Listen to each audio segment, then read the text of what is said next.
Tous les ans, j'aime bien faire une vidéo saga en cours, saga terminée et saga que je souhaite abandonner. C'est une vidéo que je fais à peu près toujours au mois de mars.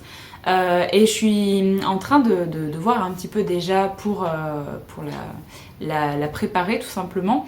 Et je me suis dit que au niveau des sagas, j'aimerais vraiment bien faire quelque chose cette année. C'est quelque chose que je ne fais plus depuis que je connais un petit peu Booktube, Bookstagram et autres. C'est de rusher un petit peu les sagas, de vraiment commencer une saga et de lire tous les tomes d'affilée. C'est ce que je faisais avant parce que tout simplement tous les tomes de la saga étaient déjà sortis. Maintenant, au fur et à mesure, quand il y a une nouveauté ou quoi que ce soit, on lit le premier tome, on est obligé d'attendre un an pour le deuxième, un an pour le troisième. Donc c'est plus compliqué de faire ça avec les sagas. Mais j'ai des sagas qui datent et qui sont déjà terminées, que j'ai commencé, certains où j'ai déjà lu plusieurs tomes, d'autres où j'ai lu qu'un seul tome. Mais du coup j'en ai sélectionné 5 où j'aimerais vraiment cette année me les lire d'affilée, lire vraiment tous les tomes d'affilée. Il y en a où je devrais racheter quelques tomes parce que j'ai que le premier tome ou autre, et il y en a, il me manque que 2 tomes de la série. Donc voilà, je voulais faire une petite vidéo pour vous présenter les 5 sagas que j'ai décidé vraiment de binge-reader, comme on peut dire, je pense, avec... vous avez binge-watché les séries, donc je pense que ça se dit aussi pour la lecture. Donc je vais vous montrer un petit peu ces sagas, et si jamais vous avez une saga qui est commune à la mienne et que vous souhaitez faire avec moi ce challenge, qu'on décide à peu près à un moment où on se lit en fait la saga ensemble, n'hésitez pas à me dire ça dans les commentaires ou alors sur Instagram, comme ça on essaiera de voir un petit peu si on peut s'organiser ça. Alors la première saga, c'est une saga de fantasy young adulte que j'ai démarrée il y a très longtemps. Et depuis, j'arrête pas de me dire que j'aimerais bien me relire les tomes parce que j'ai le tome 4 dans ma pile à lire. Et j'arrive pas à m'y mettre parce que je n'ai plus assez de souvenirs de cette saga. Donc il faudrait juste que j'arrive à m'y mettre et que je relise toute cette saga. Il y a 6 tomes au total dans cette saga, donc j'en possède 4. Dont 3 que j'ai déjà lu, mais ça fait tellement longtemps que je pense que j'ai vraiment oublié beaucoup de choses. C'est la saga Le Dernier Royaume de Morgan Rod, qui était sortie chez Michel Lafon à l'époque. Donc là, le premier tome, c'est Les Cendres d'Oranos. Je sais vraiment plus de quoi ça parle. Je sais juste qu'on suit plusieurs points de vue. On a une princesse, une enchanteresse, un prince et un païsien rebelle. Voilà, on a 4 personnages déjà dans le premier tome. Donc j'avais lu les 3 premiers tomes de cette saga à l'époque, mais j'ai jamais continué. Donc avec le tome 2. Le tome 3 du coup que j'ai en ma possession aussi, Le Ralliement des Ténèbres. Et le tome 4 du coup que j'ai jamais lu, Les Déferlantes de Givre. Et il y a le tome 5 et 6 qui sont déjà parus en français. Et du coup voilà, je pourrais terminer cette saga. En plus je pense que ça sera assez facilement trouvable en occasion. Donc voilà, une série que j'ai très envie de me relire et que j'ai envie d'enchaîner les tomes pour vraiment ne rien oublier et potentiellement la finir directement parce que ce serait le but aussi. Ensuite on passe à une série que j'ai pas arrêté de mettre dans des challenges annuels. C'est la série de Brandon Sanderson, Cœur d'acier, donc qui est une série de science-fiction young adulte. J'avais lu le premier tome il y a très longtemps et je me suis jamais acheté la suite et j'ai pas assez de souvenirs pour continuer cette saga, donc il faudrait que je me relise le premier tome.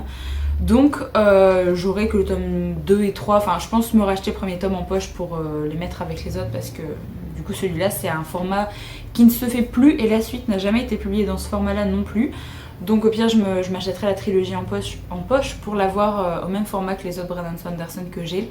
Mais j'avais bien aimé en fait à l'époque ce premier tome, donc je suis quand même assez curieuse de lire la suite. Et vu que c'est du Brandon Sanderson et que je veux tout lire de ce qu'il a pu faire, forcément j'ai très envie de me lire cette saga. Au niveau du résumé, on va suivre un épique appelé Cœur d'acier, s'est emparé du pouvoir. On le dit invincible, aucune balle ne peut le blesser, aucune épée trancher sa peau, aucune explosion le détruire. Seuls les redresseurs, un groupe d'humains ordinaires qui ont consacré leur vie à étudier les épiques afin de découvrir leurs points faibles, lui résistent. David Charleston a 18 ans quand Cœur d'acier est arrivé à Newcago et a tué son père. Depuis des années, David rêve de se venger et il possède quelque chose dont les redresseurs ont besoin. Le jeune homme a vu l'impossible, il a vu saigner Cœur d'acier. Donc voilà, avec... des personnages qui ont des pouvoirs, tout ça, donc j'avais vraiment bien aimé le premier tome, donc il faut juste que je me prenne la suite et que j'arrive à lire cette saga d'une traite. Un petit peu pareil pour cette saga, j'ai lu le premier tome et il y a le tome 2 et 3 qui sont déjà dispo et il me semble qu'il y aura que 3 tomes dans cette trilogie, dans cette saga du coup, c'est une trilogie. J'avais lu le premier tome en VO, c'était City of Ghosts de Victoria Schwab et j'aimerais bien me le reprendre en français parce que j'ai jamais la motivation de le lire en anglais et Victoria Schwab c'est une auteure que j'adore, donc j'ai pas envie de laisser passer une saga aussi, même si c'est une saga jeunesse, mais c'est une saga jeunesse qui est vraiment très chouette, où on va suivre une jeune fille qui a des pouvoirs et qui peut rentrer en contact avec des fantômes et qui peut soulever le voile entre notre réalité et la réalité où il y a justement les esprits. Et j'avais vraiment beaucoup aimé le premier tome, donc faudrait juste que je me reprenne la trilogie en français pour pouvoir la lire aussi d'une traite, parce que le livre là en VO il fait 230 pages et c'est écrit énorme. Enfin, vu que là en fait au niveau de l'histoire on est à Édimbourg, il y a pas mal de descriptions de lieux quand même qui sont pas forcément évidentes, mais ça peut quand même se lire si jamais vous avez l'habitude de lire en VO. C'est juste que j'ai envie de me les relire en français aussi parce que voilà, j'adore Victoria Schwab, donc j'ai très envie de poursuivre aussi ma collection, même si clairement je suis pas fan des couvertures françaises. Je préfère clairement celle-ci, mais bon, tant pis. Alors une autre saga que je vous ai présentée dans une vidéo il n'y a pas si longtemps que ça, parce que je l'ai trouvée en occasion il y a 1 mois ou 2 mois je crois, c'est la saga le pouvoir des listes de Maria V. Snyder. Donc je vais pas vous refaire de résumé parce que je vous en ai parlé vraiment il y a pas longtemps. Et pareil, on est dans de la fantasy young adult et c'est une trilogie que du coup j'ai en totalité. Une trilogie que j'avais beaucoup de mal à trouver, donc je suis contente de l'avoir trouvée à ma bouquinerie. Et du coup voilà, là j'ai les 3 tomes directement en ma possession, donc je peux aussi la lire directement. Après c'est clair que celle-là ça va me prendre un peu plus de temps parce que chaque tome fait quasiment 500 pages et c'est pas écrit très très gros. Mais je me dis que si je suis vraiment bien dans l'univers, c'est quelque chose que j'adorais faire avant de lire un tome et de poursuivre directement avec cette série et avec la même série. Donc voilà, j'ai très envie de refaire ça avec cette série et vu que j'ai les 3 tomes, c'est l'occasion. Enfin, la dernière série que je voulais vous présenter, c'est une série pareil que j'ai commencé, mais alors je l'ai pas commencé il y a si longtemps que ça, mais j'ai quand même beaucoup de trous de mémoire par rapport au début de cette saga. Comme c'est une auteure que j'aime bien et que ça se lit quand même très bien, j'ai bien envie de me relire les 2 premiers tomes de cette série que j'avais lu il y a pas mal de temps parce que j'ai envie de tout avoir en mémoire pour continuer cette saga. Donc c'est la saga Covenant de Jennifer Lerman-Truth. J'avais lu le premier et le 2e tome. Et là j'ai le 3e tome du coup dans ma pile à lire, mais j'ai pas assez de souvenirs, donc j'aimerais vraiment bien me relire les 2 premiers avant de continuer. Et je crois qu'il y a que 5 tomes dans cette série, mais c'est des romans qui se lisent vraiment très bien. Ça fait 400 pages mais c'est en format semi-poche, donc ça se lit très très bien. Et en plus de ça, vraiment Covenant c'est la série pour l'instant que je préfère de cet auteur. Donc après j'ai lu que Lux pour l'instant, donc je peux pas vraiment comparer avec d'autres séries, notamment sa série qui a commencé à être publiée chez De Saxus parce que je ne l'ai pas encore lu. Mais j'adore les personnages, j'aime beaucoup le système un peu de magie qui est présent dans cette saga et voilà, donc j'ai vraiment très très hâte.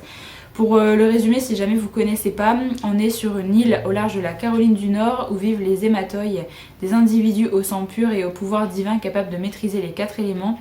Ceux dont la lignée a connu un métissage sont contraints de choisir leur destin, intégrer le corps des sentinelles du Covenant pour chasser les démons, leur ennemi originel, ou être réduits à la servitude. De retour depuis peu au Covenant pour des raisons qui lui appartiennent, Alexandria n'a pas le choix. Fille d'une hématoï et d'un simple mortel, elle se doit de réussir l'examen lui permettant de devenir sentinelle. L'institution applique une discipline de fer et les relations entre sang pur et sang mêlé sont formellement interdites sous peine d'exclusion ou pire.